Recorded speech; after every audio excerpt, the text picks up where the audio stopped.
ನಿಮ್ಮೆಲ್ಲ ನೋಡಿ ತುಂಬ ಸಂತೋಷ ಆಯಿತು. ಭಾಳ ವರ್ಷ ಆಯಿತು, ಈಗ ತುಂಬ ಖುಷಿ ಆಗುತ್ತೆ ನಿಮ್ಮೆಲ್ಲ ನೋಡಿ. ಇವತ್ತು ಕಾಟೇರ ಟ್ರೈಲರ್ ರಿಲೀಸ್ ಆಗಿದೆ. ಫಸ್ಟು ನಾನು CM ಸಾಹೇಬ್ರಿಗೆ ಥ್ಯಾಂಕ್ಸ್ ಹೇಳ್ತಾ ಇದ್ದೀನಿ. ಆ್ಯಂಡ್ ಏನು ಹೇಳೋದು, ತುಂಬ ಖುಷಿಯಲ್ಲಿದ್ದೀನಿ. ನನಗೆ ತುಂಬ ಖುಷಿಯಾಗಿದೆ. ಆಮೇಲೆ ನಾನು ಇಲ್ಲಿ ಹುಬ್ಬಳ್ಳಿಯಲ್ಲಿ ಒಂದು ಹಕ್ಕಾಗಿ ಕೇಳ್ತಾ ಇದ್ದೀನಿ. ನನ್ನ ಮಗಳು ಕನ್ನಡ ಇಂಡಸ್ಟ್ರಿಗೆ ರಾಕ್ಲೈನ್ ಪ್ರೊಡಕ್ಷನಲ್ಲಿ, ತರುಣ್ ಸರ್ ಡೈರೆಕ್ಷನಲ್ಲಿ, ಮೇನ್ ಆಗಿ ನಮ್ಮ ಪ್ರೀತಿಯ ಬಾಸ್ ದರ್ಶನ್ ಅವ್ರ ಜೊತೆಯಲ್ಲಿ ನೀವೆಲ್ಲರ ಆಶೀರ್ವಾದ, ನಿಮ್ಮೆಲ್ಲರ ಪ್ರೀತಿ ಇರಬೇಕು. ನೀವು ನನಗೆ ಆಶೀರ್ವಾದ ಪ್ರೀತಿ ಕೊಟ್ಟು ಈ ಸ್ಥಾನದಲ್ಲಿ ನಿಲ್ಲಿಸಿದ್ದೀರಾ.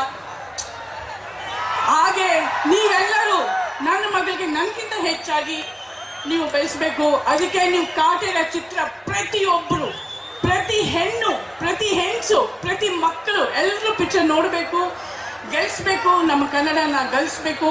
ಈ ಪಿಕ್ಚರ್ ದೊಡ್ಡ ಸಕ್ಸಸ್ ಮಾಡಬೇಕು. ಈ ಪಿಕ್ಚರ್ ದೊಡ್ಡ ಸಕ್ಸಸ್ ಆಗುತ್ತೆ. ಯಾಕಂದರೆ ಈ ಪಿಕ್ಚರಲ್ಲಿ ಅಂಥ ಒಂದು ಕಥೆ ಇದೆ, ಅಂಥ ಒಂದು ಸೀನ್ಗಳಿದೆ. ಇನ್ನೊಂದು ಹೇಳ್ತೀನಿ,